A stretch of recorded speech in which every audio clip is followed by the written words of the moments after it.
आज के इस वीडियो में हम लोग डिस्कस करेंगे स्टारवेशन प्रॉब्लम। जैसे हम लोग एफसीएफएस में देखे थे कॉन्वॉय इफेक्ट, वैसे आपका एसजेएफ, एसआरटीएफ और प्रायोरिटी बेस्ड शेड्यूलिंग में आपका एक प्रॉब्लम आता है। उस प्रॉब्लम को हम लोग बोलते हैं स्टारवेशन प्रॉब्लम।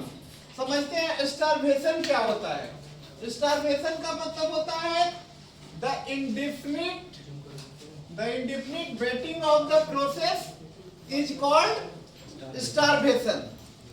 मीन्स इसमें होता क्या है कि हाई प्रायोरिटी का प्रोसेस के वजह से आपका लो प्रायोरिटी का प्रोसेस जो है इंडेफिनिट टाइम तक क्या होगा, वेट स्टेट में होगा, रेडी स्टेट में होगा।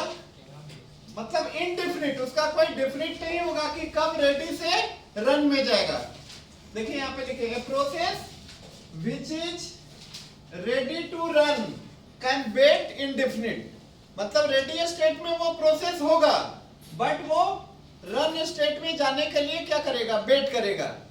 वेट फॉर द सीपीयू, कितने टाइम तक के लिए उसका कोई डेफिनेट नहीं होता है, ठीक है, indefinitely because of low priority के प्रोसेस होने के वजह से। इस प्रॉब्लम को हम लोग क्या बोलते हैं, स्टारवेशन। स्टारवेशन आपका मेजर प्रॉब्लम है और एक किसके वजह से होता है, due to SJF, shortage job first, shortage remaining time first and priority based scheduling. इसको हम लोग एग्जांपल से एक समझेंगे, ठीक है। इसमें थर्ड पॉइंट बताएं, high priority process prevent A low priority process from ever getting the CPU. मतलब कि हाई प्रायोरिटी का प्रोसेस जो है वो रोकता है किसको, लो प्रायोरिटी के प्रोसेस को रेडी से रन में जाने का।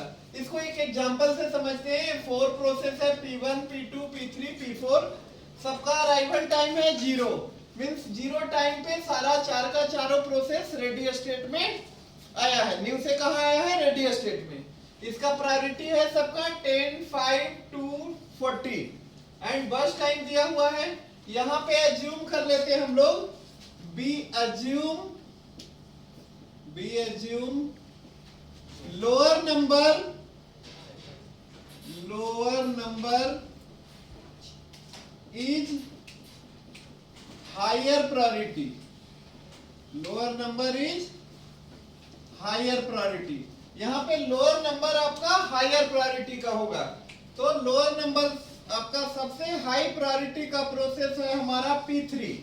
Priority number process number P3 because इसका प्रायोरिटी है आपका 2। सबसे लो प्रायोरिटी का प्रोसेस कौन है आपका, P4। किसको, क्योंकि इसका प्रायोरिटी नंबर है क्या, 40। क्या एज्यूम किए हैं, we assume lower number is higher priority, ठीक है। तो सबसे हाई प्रायोरिटी का प्रोसेस होगा P3। अब देखिए हम लोग शेड्यूल करते हैं सारे प्रोसेस को।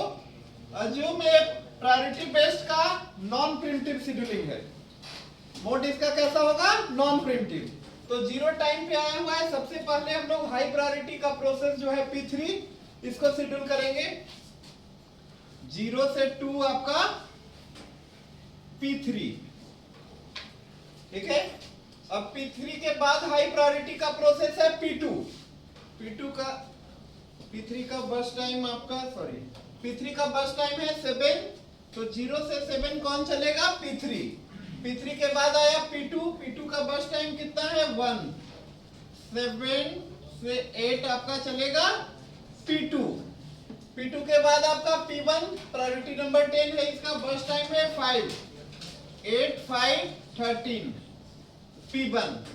अब देखिए यहाँ पे एग्जांपल में सबसे लो प्रायोरिटी का प्रोसेस है 40।